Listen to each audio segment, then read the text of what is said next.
Welcome to this calm reading of The Wonderful Wizard of Oz by L. Frank Baum. In this first chapter, we meet Dorothy in the gray plains of Kansas, until one day the sky opens and her journey truly begins. Chapter 1. The Cyclone. Dorothy lived in the midst of the great Kansas prairies, with Uncle Henry, who was a farmer, and Aunt Em, who was the farmer's wife. Their house was small, for the lumber to build it had to be carried by wagon many miles. There were 4 walls, a floor, and a roof, which made one room. And this room contained a rusty-looking cook stove, a cupboard for the dishes, a table, 3 or 4 chairs, and the beds. Uncle Henry and Aunt Em had a big bed in one corner, and Dorothy a little bed in another corner. There was no garret at all, and no cellar, except a small hole dug in the ground, called a cyclone cellar, where the family could go in case one of those great whirlwinds arose, mighty enough to crush any building in its path. It was reached by a trap door in the middle of the floor, from which a ladder led down into the small dark hole. When Dorothy stood in the doorway and looked around, she could see nothing but the great gray prairie on every side. Not a tree nor a house broke the broad sweep of flat country that reached to the edge of the sky in all directions. The sun had baked the plowed land into a gray mass, with little cracks running through it. Even the grass was not green, for the sun had burned the tops of the long blades until they were the same gray color to be seen everywhere. Once the house had been painted, but the sun blistered the paint and the rains washed it away. And now the house was as dull and gray as everything else. When Aunt Em came there to live, she was a young, pretty wife. The sun and wind had changed her too. They had taken the sparkle from her eyes and left them a sober gray. They had taken the red from her cheeks and lips, and they were gray also. She was thin and gaunt, and never smiled now. When Dorothy, who was an orphan, first came to her, Aunt Em had been so startled by the child's laughter that she would scream and press her hand upon her heart whenever Dorothy's merry voice reached her ears, and she still looked at the little girl with wonder that she could find anything to laugh at. Uncle Henry never laughed.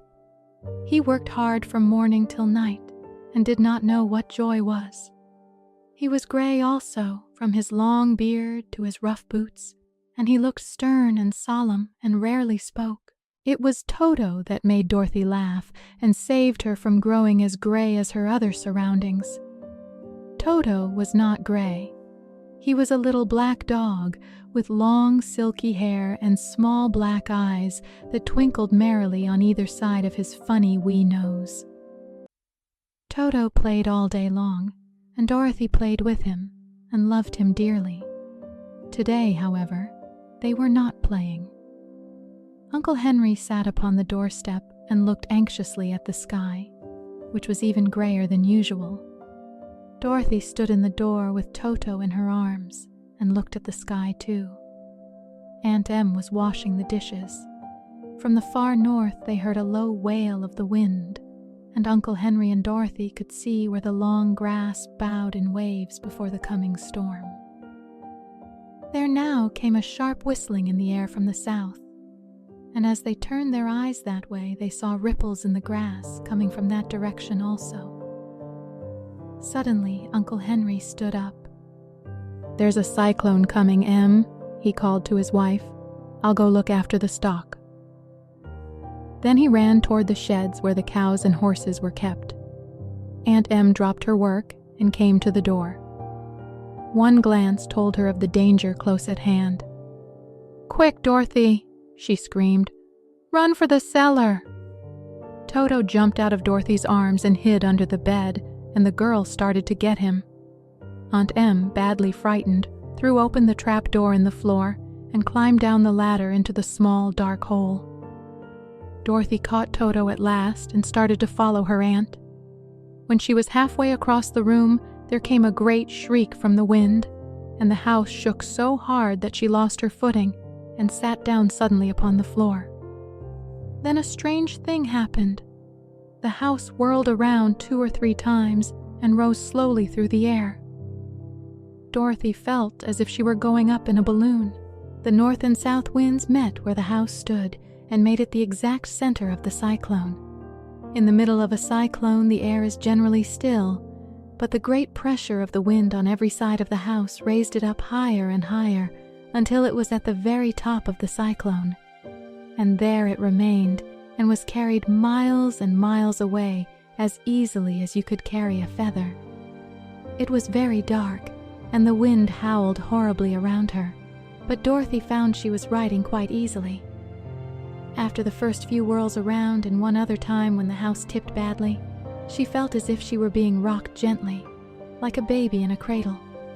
Toto did not like it. He ran about the room, now here, now there, barking loudly. But Dorothy sat quite still on the floor and waited to see what would happen. Once Toto got too near the open trap door and fell in, and at first the little girl thought she had lost him. But soon she saw one of his ears sticking up through the hole, for the strong pressure of the air was keeping him up so that he could not fall. She crept to the hole, caught Toto by the ear, and dragged him into the room again, afterward closing the trap door so that no more accidents could happen. Hour after hour passed away, and slowly Dorothy got over her fright. But she felt quite lonely, and the wind shrieked so loudly all about her that she nearly became deaf. At first she had wondered if she would be dashed to pieces when the house fell again. But as the hours passed and nothing terrible happened, she stopped worrying and resolved to wait calmly and see what the future would bring. At last, she crawled over the swaying floor to her bed and lay down upon it, and Toto followed and lay down beside her. In spite of the swaying of the house and the wailing of the wind, Dorothy soon closed her eyes and fell fast asleep. Thank you for listening to Chapter 1 of The Wonderful Wizard of Oz. If you enjoyed this reading, please like and subscribe for more calm classics. And don't forget, the journey to the Emerald City is just beginning.